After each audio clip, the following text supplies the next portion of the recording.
नमस्कार मित्रों, मैं डॉक्टर IP सिंह। जैसा कि पिछली वीडियो में मैंने बताया था, कुछ बच्चों का आग्रह था कि बड़े घर की बेटी जो मुंशी प्रेमचंद की कहानी है उसकी मूल संवेदना प्रस्तुत करूं। तो मित्रों, इससे पहले मैंने इस कहानी का PDF वाचन के द्वारा प्रस्तुत किया है। आपसे आग्रह है कि इस वीडियो से पहले उस वीडियो को ज़रूर देख लें, सुन लें और इसके बाद फिर इस वीडियो को देखें। बड़े घर की बेटी मुंशी प्रेमचंद की कहानी की मूल संवेदना। मुंशी प्रेमचंद का हिंदी कथा क्षेत्र में आगमन 1915 ईस्वी में हुआ था। यहाँ मित्रों ध्यान रखें, एक विवाद है कि 15 या 16। कुछ विद्वान प्रेमचंद की पहली कहानी हिंदी में पंच परमेश्वर को मानते हैं, जो 1916 में सरस्वती में छपी थी। लेकिन अधिकांश विद्वान अब उनकी पहली हिंदी कहानी सौत को मानते हैं, जो 1915 में सरस्वती में ही छपी थी। तो मुंशी प्रेमचंद का हिंदी कथा क्षेत्र में आगमन 1915 ईस्वी में हुआ था। सौत कहानी से आरंभ कर 1936 ईस्वी में दिवंगत होने तक कफन के लेखन के साथ उन्होंने केवल हिंदी कहानी साहित्य को ही नहीं बल्कि समूचे हिंदी कथा साहित्य को ही विश्व स्तर पर प्रतिष्ठित किया। इसलिए उन्हें हिंदी का कथा सम्राट कहा जाता है। उक्त सम्मान उन्हें अकारण नहीं मिला है। उन्होंने हिंदी कथा साहित्य को विश्वसनीयता के धरातल पर प्रतिष्ठित किया, विशेषकर ग्रामीण जीवन को। नगरीय जीवन भी उसमें है, परंतु मात्र पूरक स्वरूप में। वस्तुतः वे यह मानते थे कि यथार्थ भारत गांवों में निवास करता है और भारतीयता को सुरक्षित और संरक्षित रखने के लिए ग्रामीण संस्कृति को सुरक्षित और संरक्षित रखा जाना आवश्यक है। अपनी कृतियों में उन्होंने ग्रामीण जीवन शैली का बहुत ही प्रभावी चित्रण किया है, उसके सद या असद दोनों ही पक्षों का। इसी पर हजारी प्रसाद द्विवेदी जी ने टिप्पणी करते हुए कुछ इस प्रकार लिखा है। ध्यान रखें, टिप्पणी बहुत लंबी है मित्रों, इसका सिर्फ एक सारांश मैं प्रस्तुत कर रहा हूँ कि समकालीन अर्थात प्रेमचंद के समकालीन उत्तरी भारत का व्यापक जीवन संदर्भ उनके कथा साहित्य में मुखर हो उठा है। प्रेमचंद को प्रतिष्ठित करने में उनकी रचना धर्मिता का बहुत बड़ा योगदान रहा है। वस्तुतः वे अपने आलोचक स्वयं थे। किसी भी कहानी में विसंगत दृष्टिगत होने पर अपनी अगली कहानी को वे प्रायः उस विसंगति का निराकरण करते हुए लिखते थे और कहते हैं कि जो कहानी सफल होती थी तो उन कहानियों को मिलाकर के वो उपन्यास लिखते थे। ये संदर्भ भी आप चाहें तो जोड़ सकते हैं। अपने लेखन के दौरान वो निरंतर प्रयोगधर्मी भी रहे। उर्दू से हिंदी में आए थे, अतः पहले से ही लेखन का अनुभव था। हिंदी में भी निरंतर प्रासंगिक बने रहने का प्रयास करते रहे। इसलिए विद्वान समीक्षकों ने उनके हिंदी कथा लेखन के 3 चरण स्वीकार किए हैं। नंबर 1, पूर्ण आदर्शवादी 1915 से 1920 ईस्वी तक। नंबर 2, आदर्श एवं यथार्थवादी 1921 से 1930 ईस्वी तक। पूर्ण यथार्थवादी 1931 से 1936 ईस्वी तक। प्रस्तुत कहानी प्रवृत्ति की दृष्टि से दूसरे चरण की कहानी मानी जाती है, परंतु इसका लेखन काल 1910 ईस्वी स्वीकार किया जाता है। संभव है यह पहले उर्दू में लिखी गई हो और बाद में इसका हिंदी रूपांतरण किया गया हो।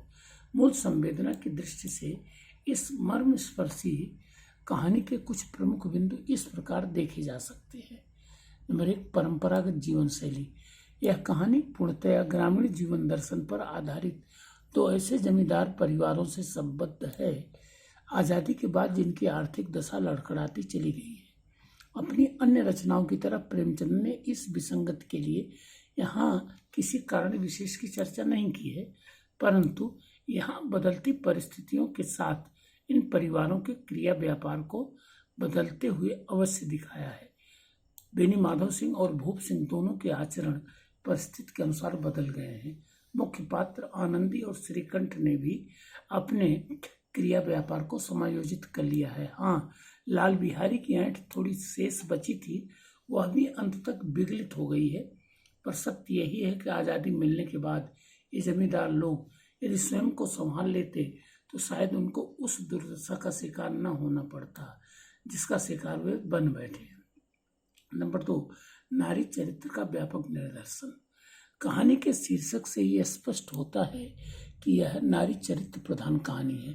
प्रसंगवश यह तथ्य ध्यान में रखें कि ऐसा माना जाता है कि आधुनिक हिंदी साहित्य में नारी को शीर्षवर प्रसाद जी ने प्रतिष्ठित किया है, किंतु यथार्थ में प्रेमचंद जी का योगदान उनसे किसी भी प्रकार कम नहीं है। दूर जाने की आवश्यकता नहीं। इस कहानी की आनंदी इसका एक जीवंत प्रमाण मानी जा सकती है। बड़े बाप की लाडली बेटी होकर भी वह विसंगतियों के मध्य अपने वैवाहिक जीवन को जिस प्रकार समायोजित कर लेती है, काबिले तारीफ है। बीच में जो भी विसंगतियां उनके कारण उपस्थित हुई हैं, उसका मूल कारण केवल और केवल लाल बिहारी और उनके पिता बेनी माधव सिंह को ही माना जा सकता है।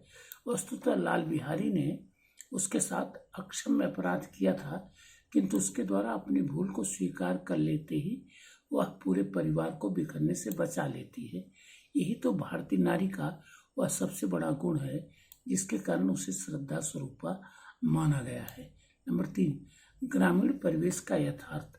संपूर्ण कहानी ग्रामीण परिवेश में संपन्न हुई है। इलाहाबाद महानगर सिर्फ चर्चा में आया है।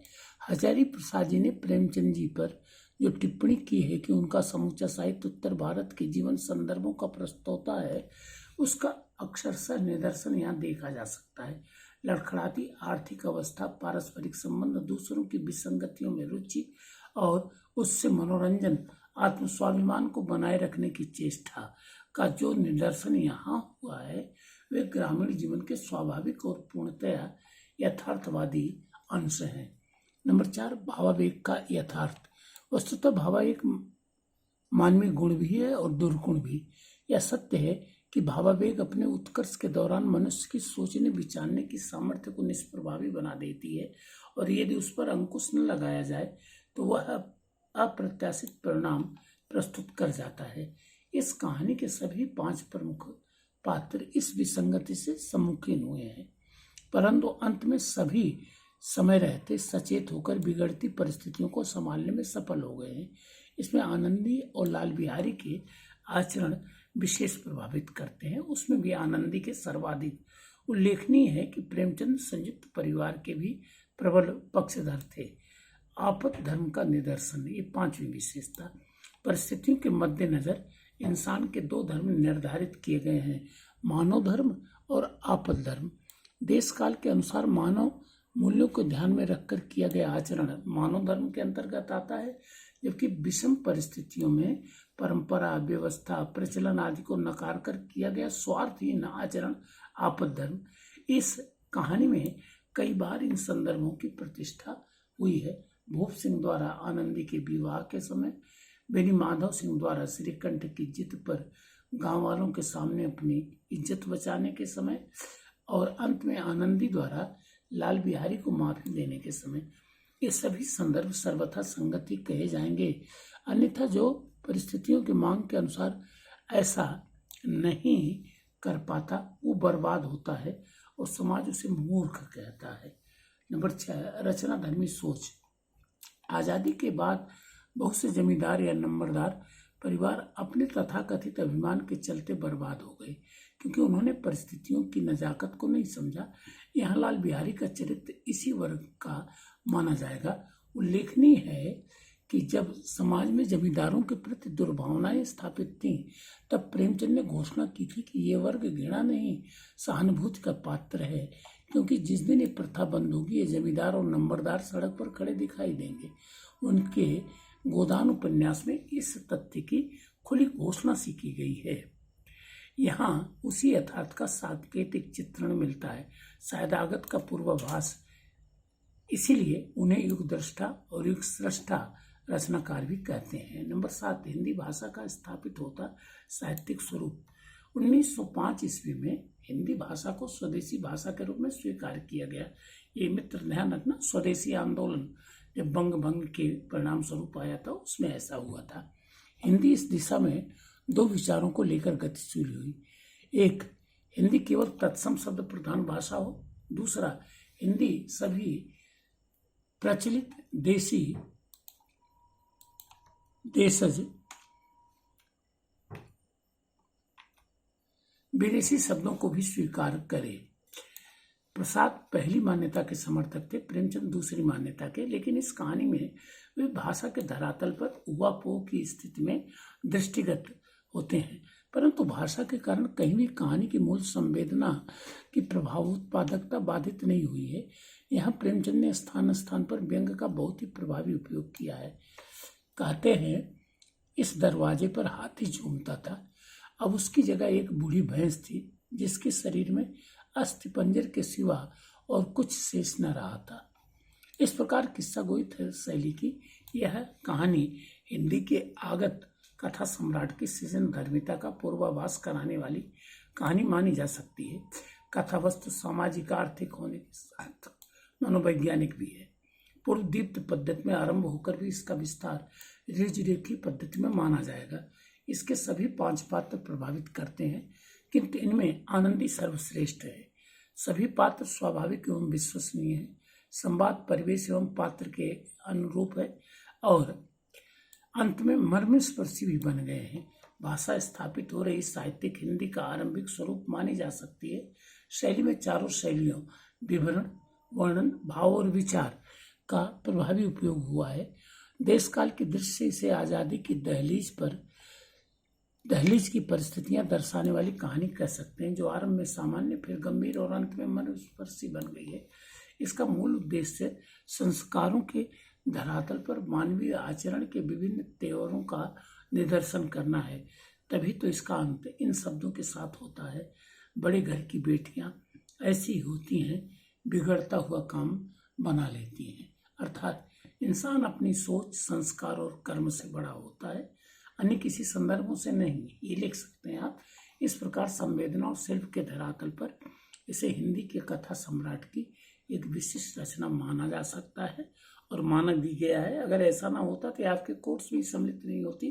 तो मित्रों, उम्मीद है कि आपको इस समीक्षा से लाभ होगा, और ऐसा है तो कृपया मेरे चैनल को लाइक करें, सब्सक्राइब करें, शेयर भी करें, मित्रों को सूचित करें, क्योंकि आपके प्यार की गति थोड़ी धीमी है। अगर थोड़ा सा आप और लगाव दिखाते हैं तो जैसा आप आग्रह करेंगे मैं वैसा प्रस्तुत करता रहूँगा। धन्यवाद, थैंक यू, नमस्कार।